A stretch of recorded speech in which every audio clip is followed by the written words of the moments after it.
ఇప్పుడు చల్లచారు ఎలా చేసుకుందామో చూద్దామా. నేను 3 పావు పెరుగు తీసుకున్నా. ఇప్పుడు చల్లచారు చేసుకుందాం. దీన్ని మజ్జిగ దాంతో గిల కొట్టుకుందాం.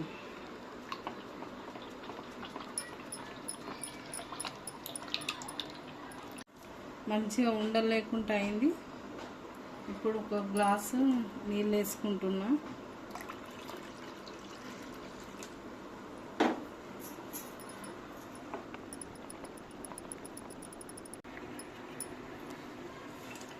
మంచిగా ఉండలేకుండా మంచిగా అయిపోయింది మ్యాష్.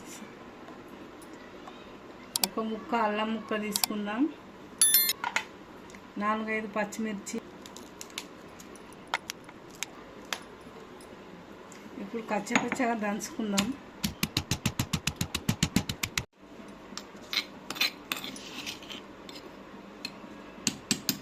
మంచిగా కచ్చపచ్చగా అయిపోయింది అల్లం పచ్చిమిర్చి.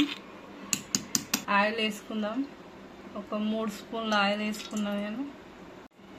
మీకు చేతికి ఎన్ని వస్తే అన్ని మెంతులు తీసుకోరి. మెంతులు, 1 స్పూన్ ఆవాలు, 1 స్పూన్ జీలకర్ర, 4-5 ఎల్లిపాయలు,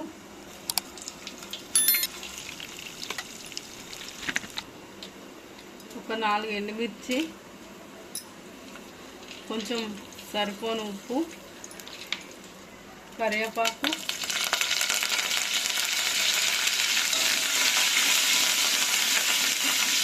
పచ్చిమిర్చి, అల్లం దంచుకున్న పేస్ట్,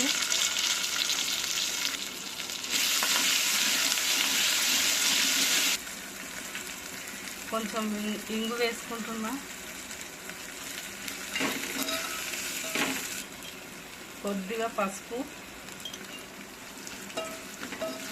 ఇప్పుడు ఉల్లిగడ్డలు వేసుకుందాం.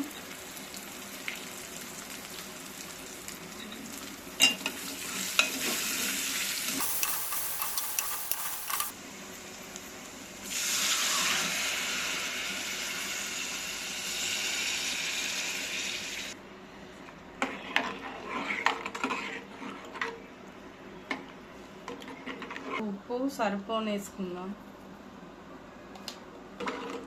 చల్లచారు నేనైతే కొంచెం చిక్కగా తీసుకున్నా. మీరు కావాలంటే పల్చగా కూడా చేసుకోవచ్చు.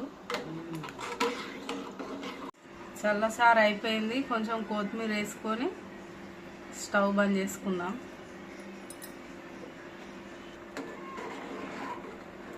స్టవ్ బంద్ చేసుకున్నాం.